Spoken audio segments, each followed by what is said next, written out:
This time specifically, I decided instead of having MSP panelists, I invited 3 of our amazing SOC managers from Huntress on to talk about some of the things they see in the wild, and specifically some of the things that you as security practitioners should be looking for when it comes to helping keep your family, children, senior parents, all of those things a little bit safer this holiday season and online.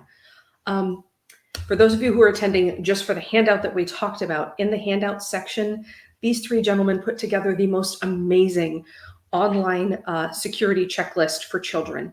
This thing is epic, so please make sure you don't miss that. Check out that guide. In the handouts as well, we've got some free security awareness training episodes. So if you've got that parent that just refuses to do passwords, and you know that it is the succession of family pet names, 1 exclamation point is the password. Check out the episode specifically on security awareness training for them, please. So extra trolling. Yes, we've got the trolls in the audience. I love it. So without further ado, I'm Becky Teal. I head up our community efforts here at Huntress, which means I get to do Fireside Chat every month. And with me, I'm going to go ahead and go around the loop there. Chris, can we start with you? Would you introduce yourself? Perfect. Thank you so much, Becky. My name is Chris Hecker. I am joining from Alaska. And previously, I spent a lot of years in the U.S. government with the FBI, DOD, and then I spent, I've been in the cyber industry for the past 20 years. So I love doing this. This is kind of my passion, especially giving outreach and just helping protect especially our children. Perfect. Thank you. And thank you for making time to be here today. Dre. Yeah, I'm Dre. I'm one of the SOC managers along with Dr. Hecker and Herbie. My main role is just being a pain in the butt to both of these 2. And I'll be momentarily pausing that pain in the butt status to enjoy this webinar with the community. Thank you. And Herbie. As Uncle Dre stated, I am one of the SOC managers over in Texas prior to Huntress. Did some time at Visa, and then prior to Visa, spent a good part of my life at a little-known web hosting company called Rackspace. And I'm glad to be here. Nervous as hell, but glad to be here. You're looking good, though. Look, I love the glasses. Those are great.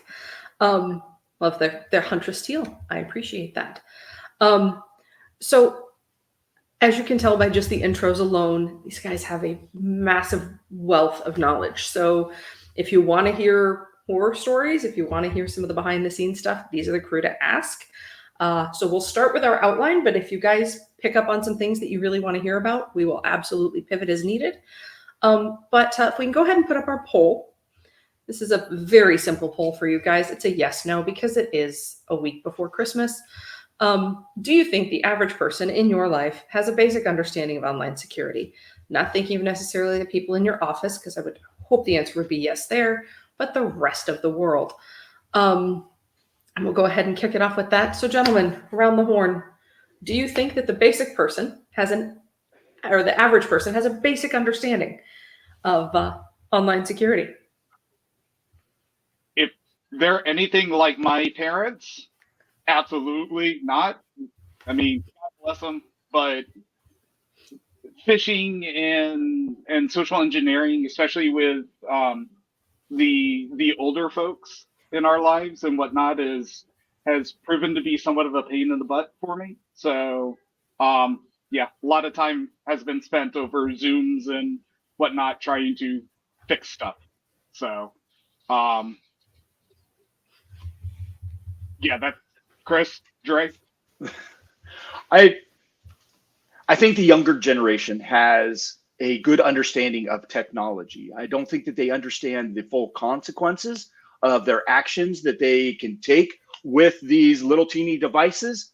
I think the older generation are just trying to use technology. I think the younger generation, though, just has that difficulty of understanding that one little mistake that they make right now can have consequences for the rest of their life. And I think that is the difficulty with technology, because it's so easy to use right now.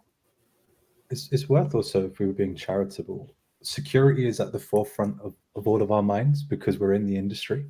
Your average standard civilian, if you want, has a million other priorities that they're thinking about. They're thinking about what they're going to feed their kids tonight. They're thinking about their car was making that weird ticking noise. 101 other things to think about. And you get an email saying you got a gift card. Great. That's fantastic. That's one less thing to worry about. And so it's worth putting it in that sort of paradigm of, yeah, to us, it's like, oh, this is so ridiculous. How could you click that? To people that have a bunch of stuff going on, whose risk register is a million miles away from what a computer could do to them. Yeah, man, I get how they click stuff that they shouldn't. Yeah, Chris, I like the point about the generational piece, that while the younger generation is probably a bit more online savvy, somebody pointed out to me recently that we are quickly coming up on that as much as we like to do research on our political figures and know everything from their history, we're coming up on voting for people who their entire history is online, that they've had access to social media and they've been able to share all those angsty 13-year-old thoughts that I wouldn't have wanted the world to see now. Like, those are shared very publicly and very searchable now. And so kind of that we're entering this different area. So we talked a bit about, the importance of device security for all. What are some of the things that, what would you think would be the thing that people don't think about when they're thinking about securing devices, specifically the new devices they might be getting for the holidays? Like, we know our laptops need to be secure. We know the computer piece, tablets, things like that. But there's all sorts of other smart home gadgets and video game consoles that I don't think people quite think all the way through. So if we were just to sort of specifically talk about Christmas, kids, because obviously kids get all the tech and toys, something that's worth meditating on for just securing your device is just double checking straight away. How does this device let me, my kid, get spoken to? Can anybody send me a message? Can anybody send my kid a message? Some consoles, some devices, kind of the whole impetus behind it is social communication. Others, they kind of lock it down, put it behind an app. So one of the first things that I do if I pick up a new tech or toy is just like, how does this communicate with the outside world? And can the outside world communicate back to me? I think one of the scariest things for me is like smart TVs or anything that has video nowadays. I mean, it's like you are allowing something into your most private sanctum that has video capabilities. Like, and do you know that company is securing their technology wisely? I think that is the scariest thing for me. And I think that just kind of keeps me up at night, because seeing what I've seen and knowing what I know, I just know that they could be easily broken into, and then they're used. And then now you have your whole entire world just being shared amongst the internet and everything like that. So I think you just have to be careful. Like, where are you putting that device? Like Dre said, what are you allowing to be into your home? It's just scary. I don't know. I think it goes back to the kind of, we operate in the sphere of security awareness and security domains in general, but there is that factor of usability, right? So if I can set it and forget it, it's like a car, right? Like, if I have a warning light that tells me, oh, hey, dummy, you need to get your oil changed. Like, okay, I'm going to do that, right? But if I don't see that with my consoles, with my laptops, with my Echoes and Rings and Nests and, oh, hey, that cool thing that I bought off of Alibaba, because it was way cheaper than going to the mom and pop down the street, usability is key. And it incorporates all of that. So trying to figure out that balance of, especially, parents out there, those, kids want it now, they want access, God forbid they have to wait for something anymore. God forbid I have to wait for the next episode of certain shows and whatnot too. But trying to temper those expectations and find that balance of security with usability. That usability, convenience versus inconvenience. I mean, that is security, right? Like, MFA is an inconvenience. So if you double MFA a user, right, they're going to get pissed. But if they only have to do it like once, okay, fine. there's that trade-off. But you're cooking here, Herbie. And like Michael and Nathan in the chat, they bring up passwords, right? And they said, oh man, it's a pain in the butt trying to convince people, hey, don't use the same password for like your bank and Facebook. Something I would put forward as well, most people, when you buy them like an IoT device, they don't change the default password. They don't do that. My mum the other week, we were talking about this. She's never changed the Wi-Fi password that like the telecoms company give her. So it's like, it's convenient. It just works. Why would you add additional inconvenience? It comes back to life is inconvenient enough. I didn't buy this thing to add more inconvenience. So no, you're cooking there, Herbie. Well, I remember a long time ago talking to my old man, and when I had redone his system and whatnot, I made him a regular user. And the world ended that day because he kept getting UAC pop-ups. Oh, hey, you need to authenticate as an admin. And even though he had that, it was still an inconvenience. I want to install what I want to install. And it's like, come on, Dad. Like, we've gone down this path one time. Let's not do this again. But I ended up losing because of the convenience factor. And from the MSP perspective, they run into that with their customers too. That yes, they don't want to give admin rights, but if it means keeping the customer, like sometimes your hands are a bit tied in that realm, even though you shouldn't. So we touched a bit on 2FA, MFA. How do you explain that to a layperson?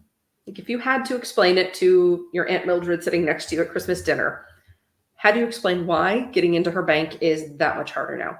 She finally went online banking 2 years ago. She gets that part, but why is there another step included? I explain it with my family as you're checking who's behind the door before you open the door. Like it's not the most apt sort of transposition, but like it just does enough. It's like, well, you wouldn't just open the door, would you? You wouldn't do that. No, of course you wouldn't. You're going to double check. Same like you put your password in. You're just going to, a little double check. That's all that the bank, that's all that insert social media thing that wants 2FA is doing. They're just double checking that, who you are before they open the door. Yeah, and I think we've kind of introduced this in other parts of our lives with credit cards. We now have the chip on them. So you have to have that. It's not just a pin anymore that you insert a credit card with a little pin. Like now we have a chip.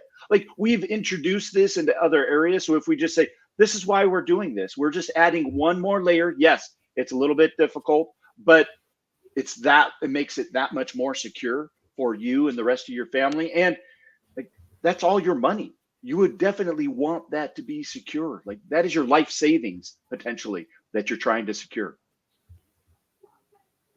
I don't know. Maybe I need to be taking notes because I just told my in-laws and parents, like, sorry, this is it. Like you're just authenticating with another type of password. So it's 2 doors in essence, 2 gates you got to go through. Could that lose somebody's faith in MFA? Like if someone's like, it's just 2 passwords. They're like, I don't want 2 passwords. Why do I have 1 password that's already complex that you made me put an exclamation mark in? And now I have to have another password, Herbie. And you just ruined Christmas dinner, Herbie. Don't get me started on the number of stories from my history about trying to enable 2-factor auth at an org level.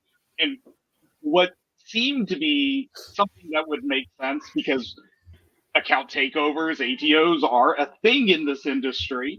The amount of pushback we got. So that is a hill I'm willing to die on and more than glad to ruin Christmas dinner for my in-laws and parents on that one. Because it saves me from having to do IT work down the road. I'm always in favor of picking the most antagonistic option. But I mean, like Dr. Hecker may be able to persuade his family because of like financial crime stories.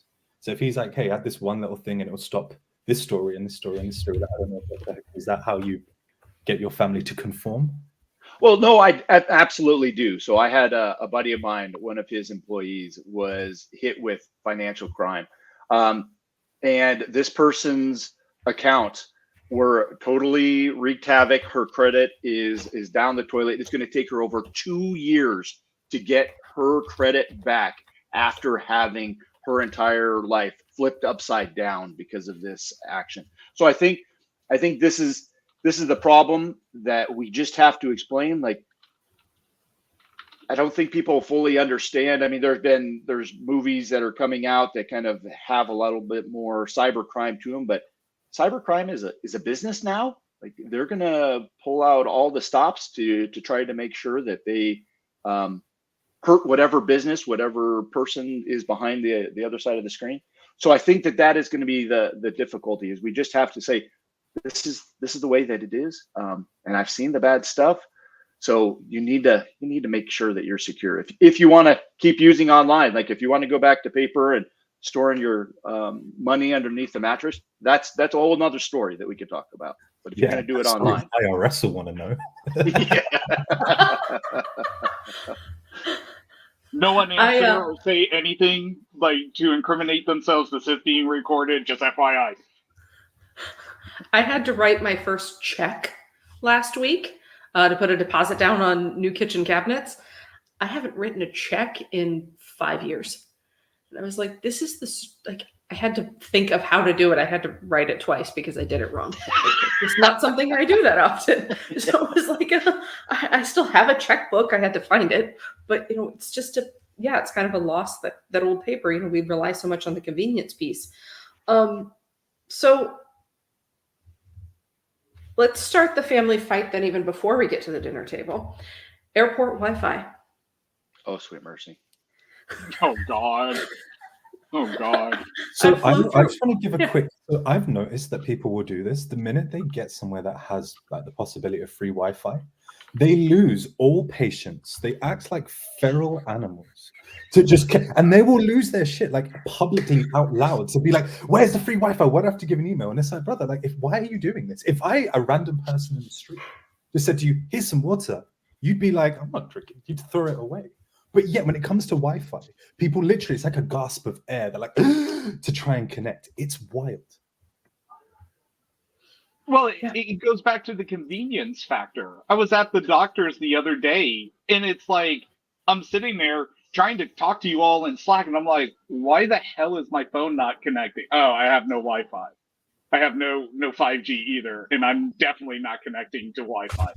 My kids know not to connect to public Wi-Fi outside of like school and their friends and home.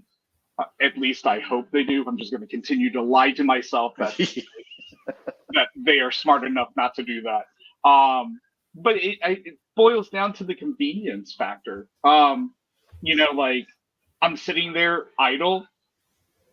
I'm just going to doom scroll through whatever platform is of choice. I know, but I don't understand. So I accepted to connect to my like internal devices and to like do some configurations and updates. I don't ever turn on my Wi-Fi, like never, because I do not want to deal with if I turn on my Wi-Fi and it loses it, do I drop something? I'll pay the extra little bit to get unlimited data and everything like that. I just do cellular every single day. I don't have to worry about it no matter where I am. Now we go overseas, like when Herbie and I are going to go visit Dre and he's going to cook us a nice meal. Then we'll be, hooking to Wi-Fi over there because I don't want to get all those roaming charges. But still, like, I don't know. That's one thing that I've always told my kids, like, hotspot. I'll pay for the hotspot. Just keep doing it. Hotspot to your computer, hotspot to everything that you do. Like, do not use that Wi-Fi, please. Yeah.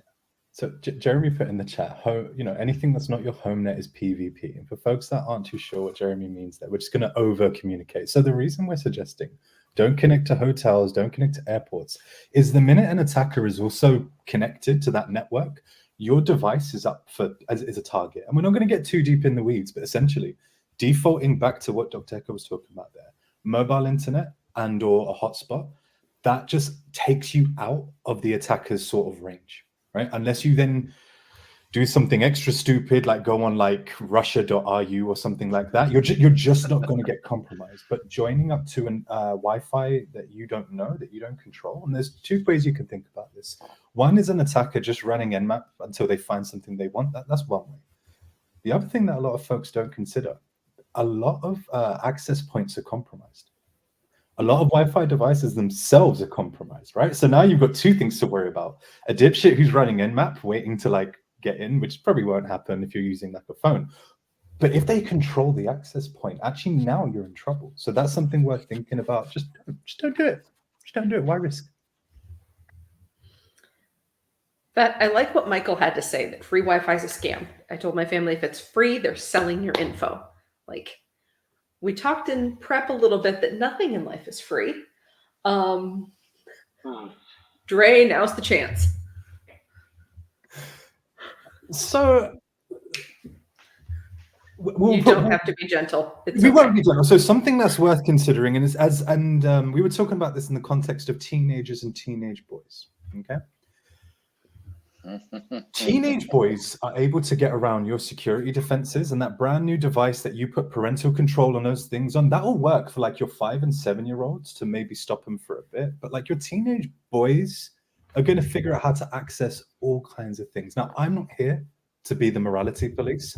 I'm the degenerate police. Okay, so we're not going to worry about that. But what I am here to tell you is, we see it at Huntress. Just see it if you use the internet. It is a known tactic of adversaries, specifically those operating in Russian territory, to offer porn as something that you can watch for free, that you can maybe even download for free. But as Herbie very politely put the other day, hey, porn.exe is not what you think it is, brother. And we see this again and again and again, right? And it's a known tactic that the Russians do. They will spin up porn sites where there will be porn potentially. But what your teenagers, and maybe some adults, but we're just sticking to teenagers for now, what they're doing is they are downloading, they are clicking, they are doing all kinds of things. And again, they're teenagers. They don't know about security. They're actually not thinking at all. So it's worth keeping that in mind, that you can sort of deny your children access to things. You could put all security things like that. But if you're not teaching them and keeping them frosty on just general what the internet can do, they're going to download malware, man, because they're teenage boys. My kids routinely, like, I'll use this as a simple example. Like, they want to watch, for example, Dexter. And I'm like, no, you're not old enough. I'm going to play the parent card here. No. And then they'll go off, and a couple of weeks later, they'll come back and be like, oh, hey, I've watched all the episodes of Dexter. I'm like, how did you manage that? Oh, I just went to a friend's house. And we watched it on, Roku, because you can access whatever on Roku or YouTube or what platform of choice. Or their parents don't have parental lock, so, free game. So it goes to exactly that. I've set up roadblocks. In my home network, I do run full packet capture. I have caught things of my children via Archemy doing weird DNS lookups, and looking for, like, what is this weird string for Google search? Like, what is this? Oh, okay. Those kind of things. And my kids, the Dexter example is prime. Oh, hey, I just went over to a friend's house. They'll find a way. And we were talking about this during prep too, and it turned into a lively conversation. And, as a parent, you do you. Let me just first say that we're not here to judge. I'm not judging. Like, everyone parents differently, and God only knows. We pray that we get out the other side without screwing up our little humans. But I try to approach things from a security awareness perspective. Like, if corporate America, corporate whatever, has policies and security awareness training and whatnot, it is ultimately kind of the mindset that I take with folks, especially my kids. Don't get me wrong. I'm still like, hey, you screwed up, here's a consequence. I am that person. But I also want to be mindful of, if there is an incident, I don't want it to be the only time I find out about said incident. I want to make sure that, yeah, there may be a harsh consequence, but these are the reasons why. Ultimately saying, like, it's because I care, I give a shit, I love you. I have to play the dad card. And they understand that because I want to keep that line of communication open. I rather have knowledge that, yeah, dad, I clicked on porn.exe. Like, okay, cool. You did something dumb, or you did something dummy. Like, fine, we'll deal with the ramifications and there will be a consequence for it. But you got to let me know when this happens again. Because let's be honest, it's going to happen. We click on stupid things. Security researchers get phished. It's going to happen to all of us. No, I think that that is absolutely a good thing, Herbie, is you have to have that open line of communication. And I think that that is one of the thing on our guide here is with the very first one is establish that open communication with our whoever it might be, whether it's our older parents, friends, neighbors, our children. I think we have to have that open line of communication. And that's one thing that I always, so I have two boys, 19, 21, so they're out of the house. I got to that point, kept them safe, and now they're their own men. But I think that that was one thing that we always had is they knew that they could always come to us. And I always told my kids is like, you have a question and I will explain it. Sometimes the answer is going to be no, but I will explain why I'm making this decision. And I just said, you know, like, I don't want you to be one of those statistics or one of those stories that I have to tell for the rest of my life. When I do these kind of forums is like, there's bad things that happen and I am trying to protect you. I will explain all the reasons that you want to know about it. Or if you want me to just say, nope, you can't do that, then that's fine. Then that's the reason. But we have to have that open line of communication and be very honest with our children that we're trying to protect them. There's bad people out there. There are bad people out there that are trying to steal your money. And this is why you can't do that.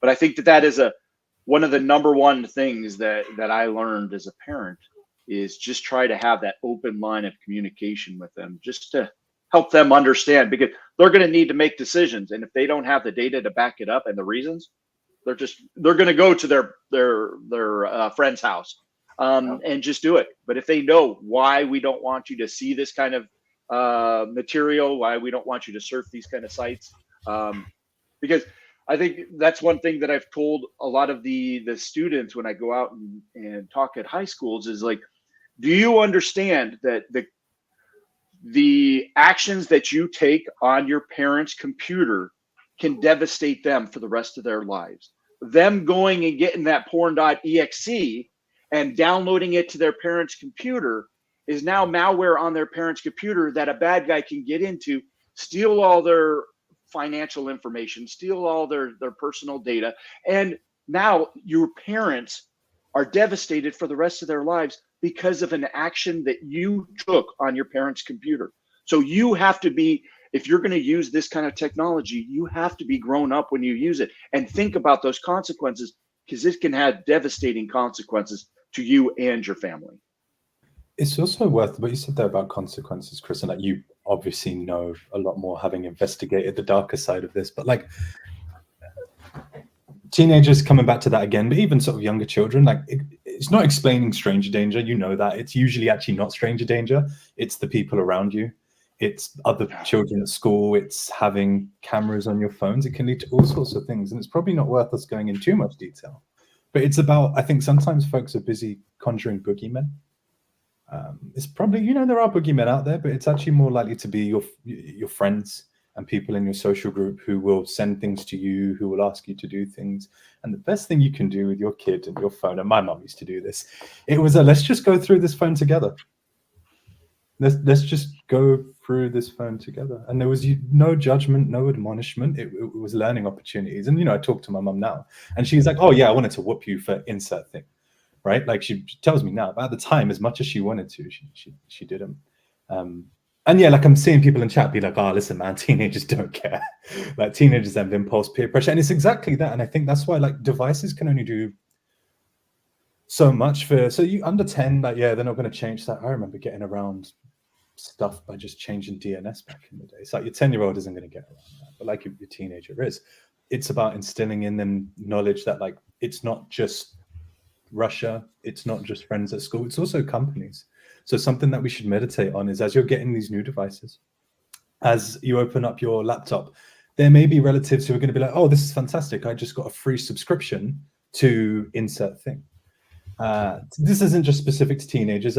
Some relatives of mine have fallen for this. The thing about these very legitimate subscriptions is they appear to be free.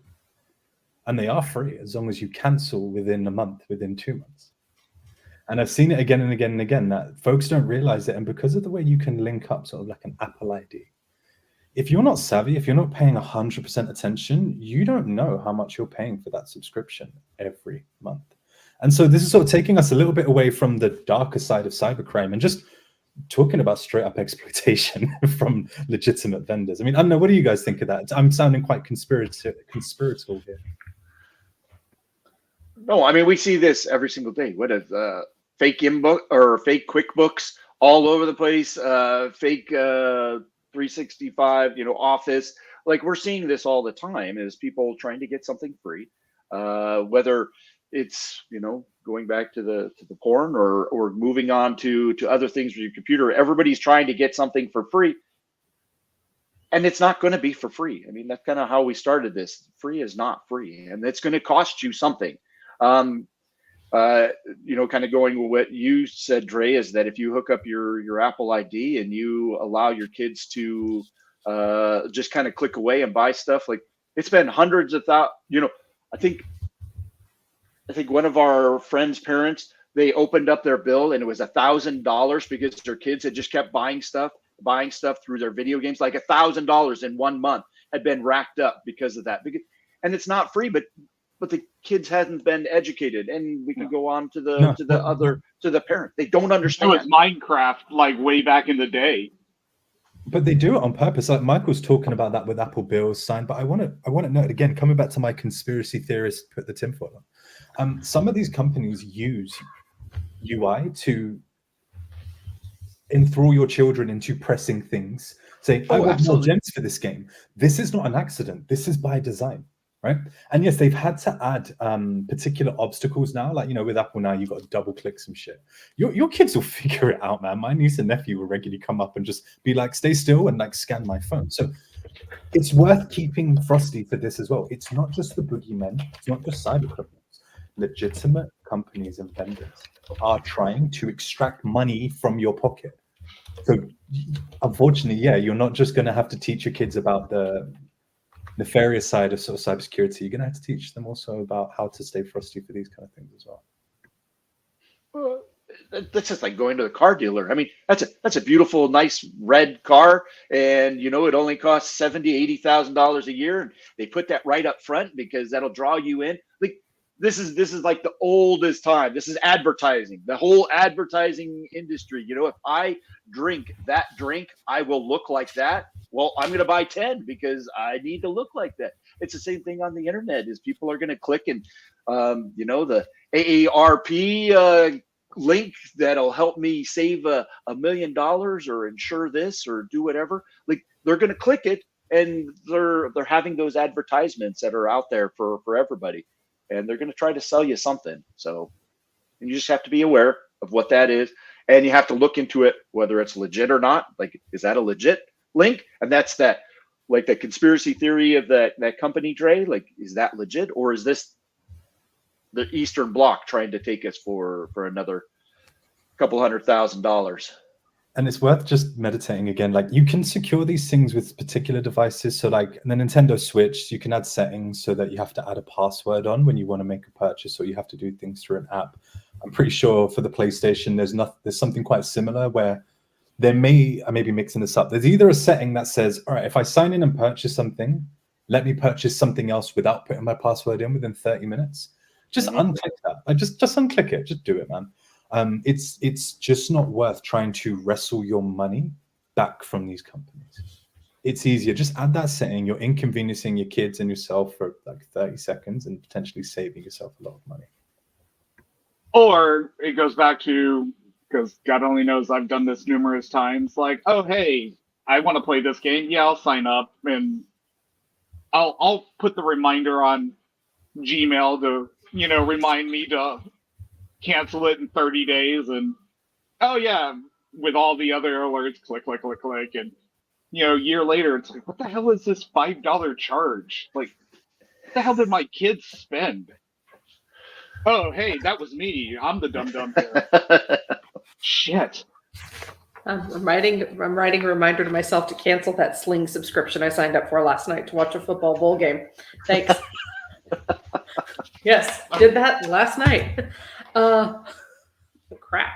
And I'm the one that checks the credit card bill and then gets irritated at that charge. And I remember, oh yeah, that was me. We have proven useful. There you go. You saved me $20 next month when I forget to cancel it this month. Go ahead, Becky. No, please.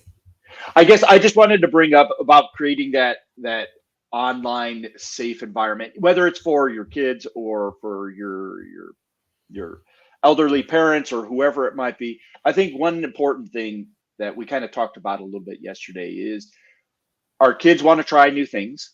My kids did the same thing. They were like, hey, Dad, I would like to play this game. It has an online presence. And I'm like, okay, I will join your team. And so I started playing the game.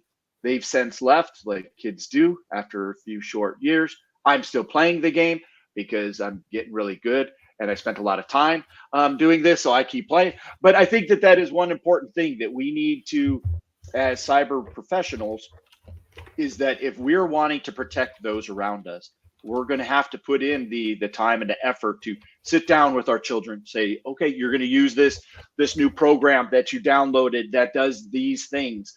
Let's sit down and use this together. And then number one, you'll see how they use it and what they come in contact with these new programs. I think another thing that, you sit down with your elderly parents and say, okay, let's walk through this process. Don't click on that. You don't even have to worry about that. Just do these things. And if you could sit there and spend a little bit of time of saying, okay, let's write this down. Let's write this process down so you don't go down that rabbit hole that's going to do something bad to you. Or so I think just spending that time with them, being a participant in their lives, number one, it's a good thing to just participate in your family's life, but then also it'll save you a lot of headache in the future just because they understand what's going on and you understand and you could talk to them. Like my sons and I would always talk about the game. It was a conversation. You could talk to your parents like, hey, how is that going? How is that process going of using that program, about, logging into your bank account? Was that easy? Was that, simple to do? So I think those are just some things that we can do. That's some things that we added to our guide there. And on passwords, I just want to quickly meditate on this. That it was spoken about in chat earlier. Hey, don't reuse passwords. Don't reuse passwords. So I'll just share an anecdote. So I got my grandma a Chromebook. I know, yes. But I liked how the ecosystem worked for a non-technical person when it came to passwords. Because I only have to teach my grandma one password. I only have to teach my grandma one password, and that's the master password. Now, I'm going to be honest. That master password is written down. Because my grandma's risk register is pretty damn low. Pen testers, as far as I know, are not about to break into my grandma's house and look for sticky notes. So as long as she's got that one kind of complex password, and I'm saying one, we do change it every now and again. Her password manager manages all of that, and that syncs up with her phone, which is super important.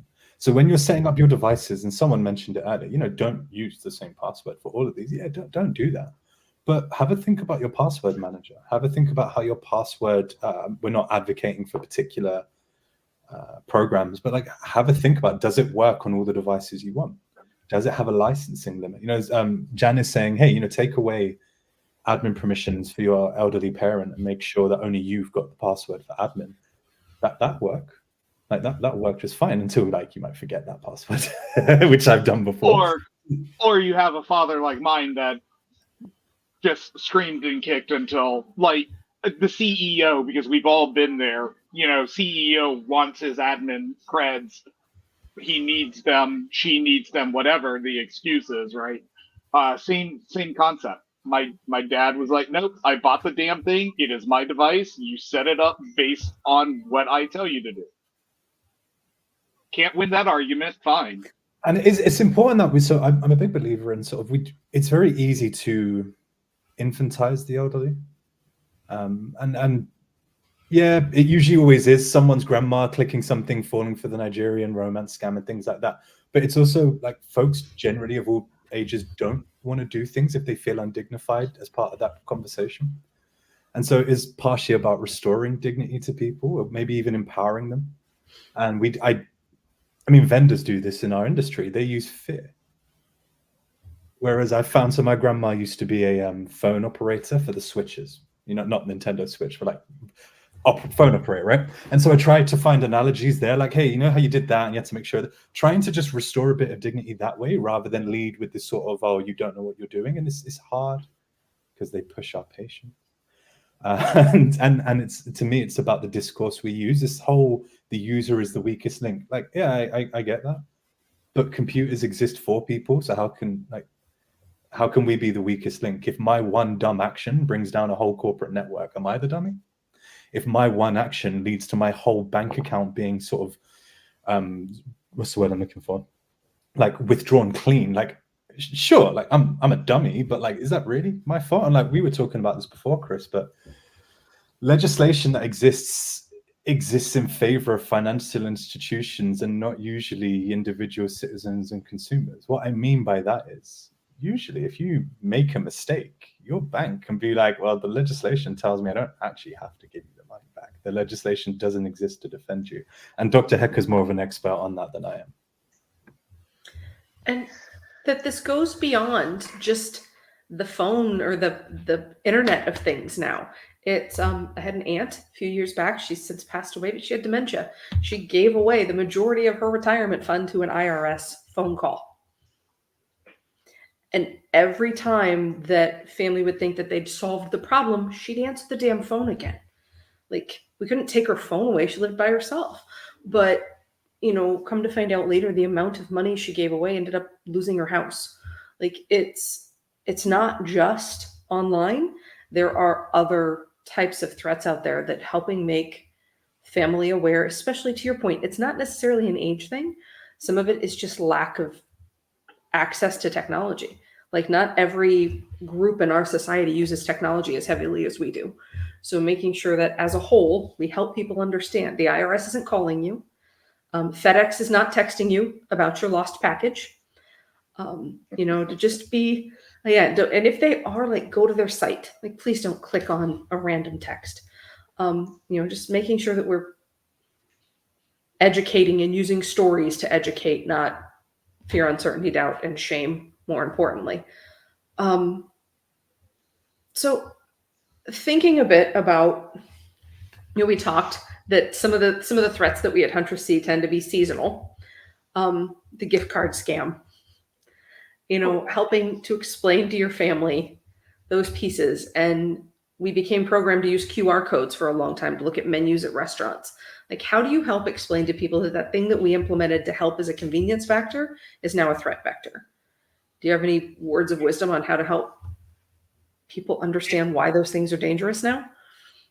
I think it goes back to, what you just said, Becky, what Dre was talking about as well, as far as like almost the user awareness kind of side of things without the shame or the finger pointing, right? Because I'm sure, like, in our parents' time, they had the same concerns, right? It was just something different. It was another piece of tech that was the latest, greatest thing ever, right? And the world was going to end because it was going to be used in malicious ways and nefarious actors were going to do this, that, and the other, right? These conversations have been around for as long as probably mankind has been. They're just cut different ways. But it really boils down to, that simple, which is probably a whole different conversation.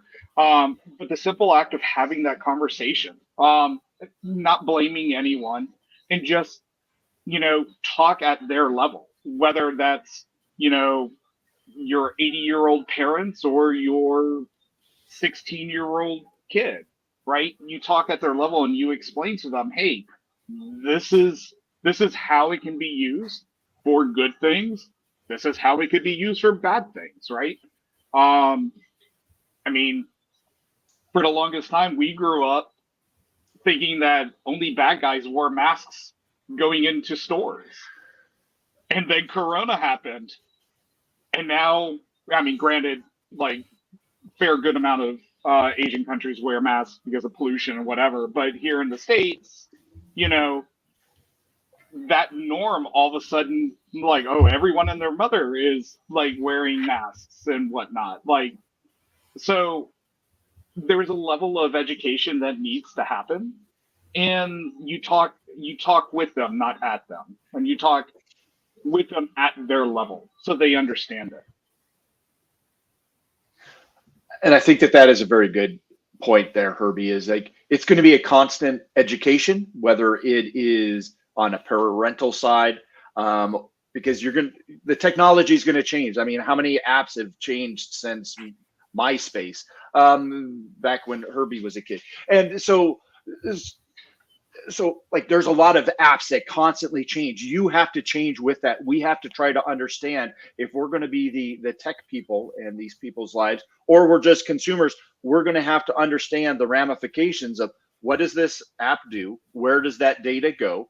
How can I secure myself in this realm? And then we just have to be able to help other people understand that as well. As clicking on that QR code, at the bus stop might not be the best option. Now, still using a QR code, maybe at a restaurant, that's fine. I mean, but you're understanding that there are possible risks that can happen. Do you choose to accept that risk? You walk across the street, there is a risk of walking across the street, but you just have to decide, is this risk worth it? Or do you just pick up a paper menu and use the menu that's there at the restaurant? So we just have to understand that. We have to explain that to people. I think it comes back to that convenience and availability thing that we were talking about at the very beginning. So I think it's a constant learning process. I'm still trying to learn, how to open up my phone sometimes, but just things that we have to do. And coming back to, so like, folks in the chat are also saying, I don't scan QR codes and I've trained my family not to. It's small little wins like that. Another thing that I see people do is they'll buy random electronics from like AliExpress. Now, I'm going to share a very brief anecdote. I was hanging out in Lithuania, just chilling, and the Lithuanian government manufactures some of their own access points. And I was like, why? And they were like, well, the nearest ones that we can buy are manufactured by Yandex. Yandex is like the Russian version of Google. And they were like, yeah, we just don't trust that that's not been backdoored. To cut long story short, I wouldn't buy stuff from AliExpress, the cheapest electronic device that you can. Sometimes I even get paranoid about the more expensive stuff. So this isn't me saying you shouldn't buy Chinese-made stuff, because that's impossible. It's just about making smart consumer choices, right? Coming back to smart TVs. I can't believe there are no big O days in like smart TVs. Like, I'm kind of in disbelief. I feel like that's a research space just waiting to happen, because those are just like Android OS. There's lots of different consumer choices you can make, but those are very smart, very practical ones. So keeping shit updated. If you get a new bit of tech over Christmas, like, just update it straight away. Just don't wait, just update it. Something else worth considering when it comes to how you're doing updates, set up automatic updates. I know they're a pain in the butt. I hate the new iOS, but they're there for a reason. Apple especially are not communicative about their vulnerabilities. They will say that this update is for a new fun. It's not for a new fun. It's for a new exploit. So it's just keeping Frosty on that. The other thing you can do, and this is hilarious, regularly turn your mobile phone off and on. So there was a civil liberties organization that was compromised. Was it Pegasus malware, I think? I don't remember. Anyway, turns out if you'd have turned the phone off and on, it would have broken their initial shell. And just to be clear, like, some malware is persistent. That's what Huntress catches all the time. Mobile phone malware, for various reasons, it's just a little bit harder to be persistent. Most people just tend to keep their mobile phone on. Just turn your devices off and on every now and again. If you want to have just very basic security hygiene, you would be surprised at how often that kills particular mobile malwares. Well, that's the old saying, for especially like in Windows, right? Because we do see it on the EDR side where, yeah, some malware does auto runs and persistence mechanisms. The other one just drops and sprays and prays. And then the moment you kill that process, it is done, right? The old Windows, did you turn it off and turn it back on again? So in Samsung's, I know, then I'm not sure. I'm thinking it may be Android in general has that feature of like, hey, auto reboot to optimize my phone, in kind of the same vein as Windows needing to be rebooted way back in the day to clean up after itself. So there are those little things that are there, but once again, it's going to be features and stuff like that that are not advertised potentially, that you're going to have to go out and kind of look for. Once again, you know, it's that advertisement. Like, I'm not going to put this in front of your face. I'm going to put this in front of your face. Usability over security. Once again. Yeah, and hey, you can't go wrong with Googling on Christmas Day how to secure insert device. You can't go wrong. There will be some dude, usually somewhere like India or Bangladesh, who will have the best security guide you've ever read. You'd be like, this guy's on fire. Like, it's always the way. And there's nothing wrong with that. Like, obviously, be clever. Like, if they're like, download this random certificate to install on your mobile for the don't do that, right? Don't do that. But there's little things that you can do that someone has probably already written out, done for you, tells you exactly where to click, that we can't do on this webinar, right? Because with every different update and with every different device, it'll be slightly different. But there's nothing wrong with Googling that guide. Don't feel like, as a security person, it's like throwing away the instructions when you get a brand new like thing from IKEA. Like, for one day, don't do that to yourself. Just Google what you need to know. Don't try and figure it out for yourself, because it's just not. The juice isn't worth the squeeze if someone's already written that guide for you. And I would go one step further and abstract that from being the security person to like IT person. If that's your wheelhouse, that's what you live and breathe on a day-to-day basis. IT savvy folk and whatnot. You know, there's no harm and foul for ever asking for help. We can't all be masters of everything within the IT sphere. So yeah, it's always, if you don't know, ask. That I'm just picturing Apple now has this library of emojis that they say that's why you have to run the update, because you get these 5 new emojis. And that's not really the reason. And now that I've learned that, I'm like, what emojis don't I have access to, because they're just in this library? The PR around security device like vulnerability is like, whoever works for Apple in their PR should get like a raise, because they're pretty good at sneaking around. People are talking about Black Mirror swearing off technology. So something that I just want to, and I notice a lot of people do this. Technology is scary, and it's getting scarier and scarier, but like, no AI blockchain bullshit vendor can sell you anything that will help you. So a lot of folks in this chat have said, when is Huntress for the Home coming out? And I'm really glad that people trust that Huntress has their back and would release something good. But the truth of the matter is, the best security that you can get for your devices is yourself and people. I'm not suggesting that now you go and sign them up for Huntress security awareness training, however hilarious that would be. But that is portable, right? Instilling and training somebody on good security awareness doesn't matter what device you buy. Doesn't matter who messages them. Doesn't matter who's trying to take money out of their pocket, be it a cyber criminal, be it Adobe. Like, staying frosty is the best thing that we can advise. And every year there's going to be a new device, a new update. So it will be the gift that keeps giving if you've already managed to instill this in your family. It's just a question of your patience. How much patience have you got? I don't have that much. So I would rather send someone a YouTube video and sit and just let that play and then answer questions at the end about security awareness. I like that. I will not fix your device, talk to you about this until you've watched this episode and passed this test. And then we can talk. I'm going to have to do that with my dad next time. That's a great idea, Becky. Thank you for that. There's a barrier of entry. You have to at least do this. And on that note, the gift of SAT, those SAT episodes that we did ungate for you to share with friends and family, are really fantastic. Again, they talk about some of the things we've talked about today, passwords, MFA, some of those little things, like just some basic, and they're done in the security awareness training Huntress style of our famed DD. Oh, hi, Rue. Getting the fan club ready. This is how yes. I'm going to leave security. I'm just going to become a full-time manager. I think that's a winning idea. Yeah. So,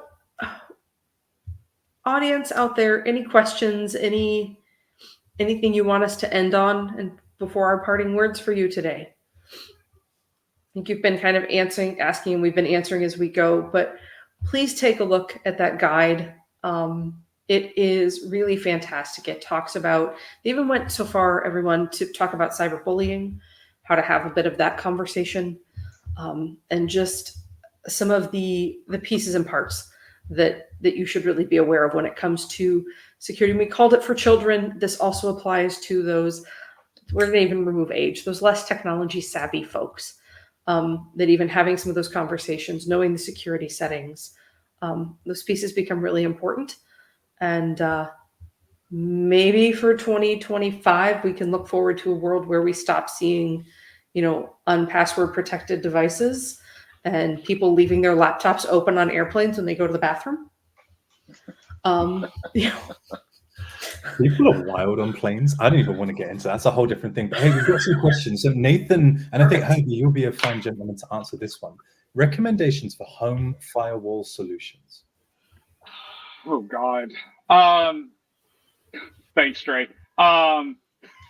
So it depends on how far and how much you want to play SOC analyst, IT admin for your house. It still is. This isn't a vendor, I didn't get paid to say this or anything like that. But I've used Untangle for the home for God knows how many years. Gives me the ability when you could man in the middle SSL before cert pinning became a real big thing. It allowed for that. So I was able to see, SSL encrypted traffic from phones, from devices, laptops, computers, and whatnot.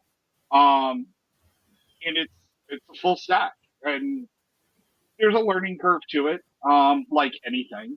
But I also shipped all my logs off to a trial edition of Splunk, and I have DNS requests running, and I have Archemy on another system that's capturing everything before it leaves the network. Hence why I see weird DNS and other stuff from time to time. So, but the best firewall to answer that question is one that you feel comfortable with, or whoever you are installing it for is comfortable with potentially having the admin and things like that, right? Because let's be honest, there was a learning curve for like my mother-in-law and father-in-law and my parents when I downloaded what is it, uBlock Origin, because all of a sudden like some websites stopped working, because scripts were now being blocked and I can't log into this website anymore, right? So it's whatever. If you're going to be playing IT admin potentially in your off hours for friends, family, loved ones, it's going to be the ones that you feel comfortable with, that are reputable. Once again, porn.exe is not porn.exe. That goes way back, almost 20 years from my sysadmin days. But yeah, there's a lot of solutions out there, and it depends on what you want to deploy. Even something as simple as the Windows firewall or Mac pay firewall. You, Herbie, can they just pay you and you'll go to their house? I feel like that's, you guys can share hair tips, braid each other's hair, do each other's firewalls. Hey. Or if someone's willing to start a K-pop band with me for middle-aged, middle-aged, overweight folks, like I'm down to clown with that. But band soon come. I just want to answer a question very quickly. So it says, how do y'all feel about Cloudflare Warp? Yeah, I mean, Warp is basically just a VPN. I'm going to be real. Like Cloudflare is great. Warp is great. It's just a VPN. It can't hurt. I actually think one of the best benefits of Warp is they'll also reroute DNS to 1111, I think. yes. So yeah, it can't hurt. It's not going to do anything extra special, but yeah, that can't hurt, Michael. OpenDNS also, I think they have a family plan that's free that you can set up as well. if you want to do something at an endpoint level, looking at DNS requests, there is something like that. Something worth considering. So there are some DNS addresses that have done all the pre-filtering for you for things like gambling, porn, all those things.